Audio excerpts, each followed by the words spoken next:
Hamas തീവ്രവാദികൾക്ക് ജീവിച്ചിരിക്കണം എന്നാണ് ആഗ്രഹമെങ്കിൽ ബന്ദികളെ വിട്ടു നൽകണം. പറയുന്നത് മറ്റാരുമല്ല, അമേരിക്കയുടെ നിയുക്ത പ്രസിഡന്റ് ഡൊണാൾഡ് ട്രംപാണ്. ബന്ദികളെ വിട്ടു നൽകാത്ത പശ്ചാത്തലത്തിൽ അമേരിക്ക ഹമാസിനെതിരെ യുദ്ധം പ്രഖ്യാപിച്ചു. ഇതാണ് ട്രംപ് പറഞ്ഞിരിക്കുന്നത്. അമേരിക്കയുടെ നിയുക്ത ദേശീയ സുരക്ഷാ ഉപദേഷ്ടാവ് പീക്ക് മൈക്ക് വാൾട്സാണ് ട്രംപിന്റെ അഭിപ്രായം ലോകത്തെ അറിയിച്ചിരിക്കുന്നത്. അടുത്ത വർഷം ജനുവരി 20 മുമ്പ് തന്നെ ഇക്കാര്യത്തിൽ തീരുമാനമുണ്ടായില്ലെങ്കിൽ, അതായത് ഹമാസ് ബന്ദികളെ വിട്ടുകൊടുത്തില്ലെങ്കിൽ ഹമാസിനെ ഉന്മൂലനം ചെയ്യും എന്നാണ് ട്രംപ് പറഞ്ഞിരിക്കുന്നത്. ഇതോടുകൂടി ഒരു കാര്യം വ്യക്തമായി. ട്രംപ് രണ്ടാം തവണ അമേരിക്കൻ പ്രസിഡന്റായി വരുമ്പോൾ അതീവ തീവ്രമായ കാര്യങ്ങളാണ് അദ്ദേഹം സ്വരുക്കൂട്ടുന്നത്. ഹമാസിനെ ആക്രമിക്കാനെന്ന രീതി ഇസ്രായേൽ മുസ്ലിം ജനസമൂഹത്തിന് നേരെ, അല്ലെങ്കിൽ ഇസ്ലാം ജനസമൂഹത്തിന് നേരെ നടത്തുന്ന വംശഹത്യ, ആ വംശഹത്യ അംഗീകരിച്ചിരിക്കുന്നു ട്രംപ്. മാത്രമല്ല, ട്രംപ് പറഞ്ഞിരുന്നു യുദ്ധം അവസാനിപ്പിക്കും, റഷ്യയും ഉക്രൈനും തമ്മിലുള്ള യുദ്ധം അവസാനിപ്പിക്കും എന്നൊക്കെ ട്രംപ് പറഞ്ഞിരുന്നു. യുദ്ധം അവസാനിപ്പിക്കാനാണ് താൻ അധികാരമേറ്റതെന്നും ട്രംപ് പറഞ്ഞിരുന്നു. പക്ഷേ യുദ്ധം അവസാനിപ്പിക്കാനല്ല, വലിയൊരു യുദ്ധത്തിന്റെ തുടക്കം കുറിച്ചിരിക്കുകയാണ് ട്രംപ്. ഹമാസ് പോരാളികൾ ഏറെക്കാലമായി ഇസ്രായേലിനോട് നേർക്കുനേർ പൊരുതി നിൽക്കുന്നു. അവരുടെ തലവന്മാർ പോയിട്ടും അവർ ശക്തമായ തിരിച്ചടി തന്നെ നൽകിക്കൊണ്ടിരിക്കുന്നു. അതിനിടയിലാണ് ട്രംപ് കൃത്യമായ തൻ്റെ രാഷ്ട്രീയ സ്റ്റാറ്റസ് വെളിപ്പെടുത്തിയിരിക്കുന്നത്. ഹമാസ് പോരാളികളെ തകർക്കാൻ അമേരിക്കൻ സൈന്യം എത്തും എന്ന ഒരു സൂചനയാണ് ട്രംപ് നൽകിയിരിക്കുന്നത്. 4 അമേരിക്കൻ പൗരന്മാരാണ് ഹമാസിന്റെ ബന്ദികളായി കഴിയുന്നത് എന്ന കാര്യവും ട്രംപ് സൂചിപ്പിച്ചിരിക്കുന്നു. നേരത്തെ തന്നെ അദ്ദേഹം പറഞ്ഞിരുന്നു ബന്ദികളെ വിട്ടില്ലെങ്കിൽ ഹമാസിനെ തകർക്കുമെന്ന്. പക്ഷെ ഹമാസ് അതൊന്നും ചെവിക്കൊള്ളുന്നില്ല. യുദ്ധം അനുസ്യൂതമായി തുടർന്നുകൊണ്ടിരിക്കുന്നു. യുദ്ധം നിർത്താതെ തുടർന്നുകൊണ്ടിരിക്കുന്നു. ഹമാസും ഇസ്രായേലും തമ്മിലുള്ള യുദ്ധത്തിൽ അമേരിക്കയുടെ കൈകടത്തൽ വളരെ നിർണായകമാണ്. ഇപ്പോൾ ട്രംപ് പച്ചയ്ക്ക് തന്നെ പറഞ്ഞിരിക്കുന്നു, തങ്ങളുടെ സൈന്യം ഇറങ്ങും. ഗസയിൽ തങ്ങളുടെ സൈന്യം ഇറങ്ങി ബന്ദികളെ മോചിപ്പിക്കും. ഇസ്രായേലിനെ കൊണ്ട് അത് കഴിയില്ല എന്നൊരു സൂചനയും ട്രംപ് നൽകുന്നു. ഇസ്രായേലിനെ കൊണ്ട് ബന്ദികളെ മോചിപ്പിക്കാനോ ഒന്നും കഴിയില്ല. ഇസ്രായേൽ എലിക്കണിയിൽ പെട്ടിരിക്കുകയാണ്. ഇസ്രായേൽ എന്ന എലി ഹമാസിന്റെ കണിയിൽ പെട്ടിരിക്കുകയാണ്. 4 ചുറ്റിൽ നിന്നും ഹമാസിനെ പിന്തുണയ്ക്കുന്നവരും ഇസ്രായേലിനെ ആക്രമിച്ചുകൊണ്ടിരിക്കുന്നു. ഹെസ്ബുള്ള ഒരു വശത്ത്, ഹൂതി വിമതർ വേറൊരു വശത്ത്, ഇറാഖിലെ ഇസ്ലാമിക് റെസിസ്റ്റൻസ് വേറൊരു വശത്ത്, അങ്ങനെ ആക്രമിച്ചു കൊണ്ടിരിക്കുന്ന സമയമാണ്. അതിനിടയിലാണ് ട്രംപ് നിർണായകമായ ഒരു തീരുമാനം എടുത്തിരിക്കുന്നത്. അദ്ദേഹം അധികാരത്തിലേറുന്നതിന് മുമ്പ് തന്നെ ഹമാസിനെ തുറയ്ക്കണമെന്ന് ഇസ്രായേലിനോട് ആവശ്യപ്പെട്ടു.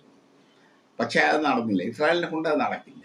പിന്നെ അമേരിക്ക ഇറങ്ങാം എന്നാണ് അദ്ദേഹത്തിൻ്റെ സൂചന. അമേരിക്ക ഇറങ്ങും എന്നാണ് അദ്ദേഹത്തിൻ്റെ സൂചന.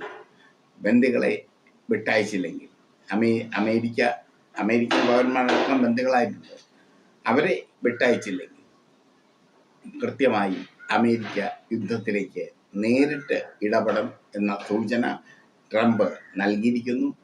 അതിനപ്പുറം ട്രംപ് നൽകിയിരിക്കുന്ന സൂചന വലിയൊരു ഭവിഷ്യത്താണ് ഉണ്ടാക്കുന്നത്. കാരണം ട്രംപ് ഇപ്പോൾ നൽകുന്ന ഒരു സൂചന അനുസരിച്ച് ഏത് രാജ്യത്ത് കയറിയും അമേരിക്കയ്ക്ക് ആക്രമിക്കാനുള്ള സ്വാതന്ത്ര്യമുണ്ട് എന്ന സൂചനയാണ്. അമേരിക്കയ്ക്ക് ബദലായി റഷ്യ വളർന്നു വരുന്നു. നാറ്റോ രാജ്യങ്ങൾ ഒന്നടങ്കം സഹായിച്ചിട്ടുണ്ട്. റഷ്യ ഉക്രൈനിൽ കുതിച്ചു പായുകയാണ്. നാറ്റോ രാജ്യങ്ങൾക്ക് റഷ്യയ്ക്ക് മേൽ ഒരു ചുക്കും ചുണ്ണാമ്പും ചെയ്യാൻ കഴിഞ്ഞിട്ടില്ല. റഷ്യയുടെ ആയുധപ്പുരകൾ പരീക്ഷിക്കാനുള്ള ഒരു ഫാക്ടറിയായി ഉക്രൈനെ മാറ്റിയിരിക്കുന്നു. ഈ സാഹചര്യത്തിലാണ് ഹമാസ് ഇസ്രായേൽ പോരാട്ടം ട്രംപ് ഏറ്റെടുത്തിരിക്കുന്നത് എന്നതും ശ്രദ്ധേയം. ഹമാസിന് ആയുധങ്ങൾ നൽകുന്നത് റഷ്യയും ഇറാനുമാണെന്ന സൂചനകൾ നേരത്തെ വന്നത്. റഷ്യയും ഇറാനും ആയുധങ്ങൾ നൽകിക്കൊണ്ട് ഹമാസിനെ സംരക്ഷിക്കുകയാണെന്ന ആരോപണം നേരത്തെ അമേരിക്ക ഉയർത്തിക്കഴിഞ്ഞു. ഉക്രൈനും മറ്റ് അമേരിക്കയുടെ സഖ്യ കക്ഷികളായ നാറ്റോ രാജ്യങ്ങളും ഒക്കെ അത് ഉയർത്തിക്കഴിഞ്ഞു.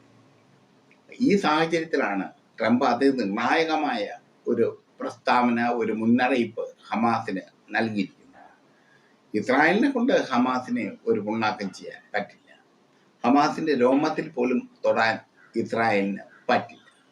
ഹമാസിന്റെ രോമത്തിൽ പോലും തൊടാൻ പറ്റില്ല എന്ന് മാത്രമല്ല, ഇസ്രായേൽ ഇപ്പോൾ നടത്തുന്ന യുദ്ധം അപകടകരമായ ഒരു യുദ്ധമാണ്. വളരെ അപകടകരമായ ഒരു യുദ്ധം. ആ യുദ്ധം അമേരിക്ക ഏറ്റെടുത്തിരിക്കുന്നു.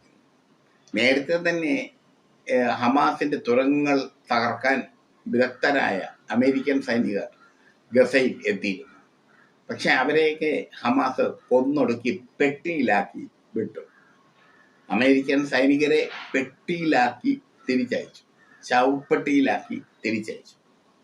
ഇതോടുകൂടിയാണ് അമേരിക്കയ്ക്ക് മനസ്സിലായത് ഹമാസിന്റെ ശക്തി. ജോ ബൈഡൻ കുറേ സഹായം ഇസ്രായേലിന് ചെയ്തിരുന്നു. അതിനും അപ്പുറം സഹായം ട്രംപ് ചെയ്യും എന്നാണ് അദ്ദേഹത്തിൻ്റെ പ്രസ്താവനയിൽ പറയുന്നത്. അദ്ദേഹം പറയുന്ന കാര്യം ഹമാസിനെ ഉന്മൂലനം ചെയ്യുക, താൻ അധികാരത്തിൽ എത്തുന്നതിന് മുമ്പ് ഹമാസിനെ ഉന്മൂലനം ചെയ്യുക, ഹമാസിൻ്റെ എല്ലാ ശക്തിയും തകർത്ത് തരിപ്പണമാക്കി ഹമാസിനെ ലോകത്തിൻ്റെ ഭൂപടത്തിൽ നിന്ന് മാറ്റുക. അതാണ് അദ്ദേഹം ഇസ്രായേലിന് കൊടുത്തത്. അതിനുശേഷം എത്ര കഠിനമായ ആക്രമണങ്ങൾ ഗസയിലെ ജനങ്ങൾക്ക് നേരെ ഇസ്രായേൽ നടത്തി. ആ കഠിനമായ ആക്രമണങ്ങളൊക്കെ വേസ്റ്റായി മാറി. ഹമാസ് പോരാളികൾക്ക് ഒന്നും സംഭവിച്ചിട്ടില്ല എന്നത് ഉറപ്പായി. അവർ നെഞ്ചു പിടിച്ചു നിന്ന് ഇസ്രായേലിൻ്റെ അധിനിവേശത്തെ ചേർക്കുന്നു. അവർ നെഞ്ചു പിടിച്ചു നിന്ന് ഇസ്രായേലിൻ്റെ വംശഹത്യയെ ചേർക്കുന്നു. അവർക്ക് ഒരു നഷ്ടവും സംഭവിച്ചിട്ടില്ല. ഈ സാഹചര്യത്തിലാണ് അമേരിക്ക ഹമാസിനെ തകർക്കാൻ നേരിട്ട് യുദ്ധമുഖത്ത് ഇറങ്ങുന്നത്. ഹമാസിനെ തകർക്കാൻ അമേരിക്ക ഇറങ്ങുമ്പോൾ മറുവശത്ത് ഹമാസിനെ സഹായിക്കാൻ ഇറാനുണ്ട്, റഷ്യയുണ്ട്. ലോകം യുദ്ധത്തിൻ്റെ ഭീതിയിലാണ്, യുദ്ധത്തിൻ്റെ മരവിപ്പിലാണ്. യുദ്ധം ഒന്നിനും പരിഹാരമല്ല. അത് പൊളിറ്റിക്സ് കേരള എപ്പോഴും പറഞ്ഞിട്ടുള്ള ഒരു ആശയം.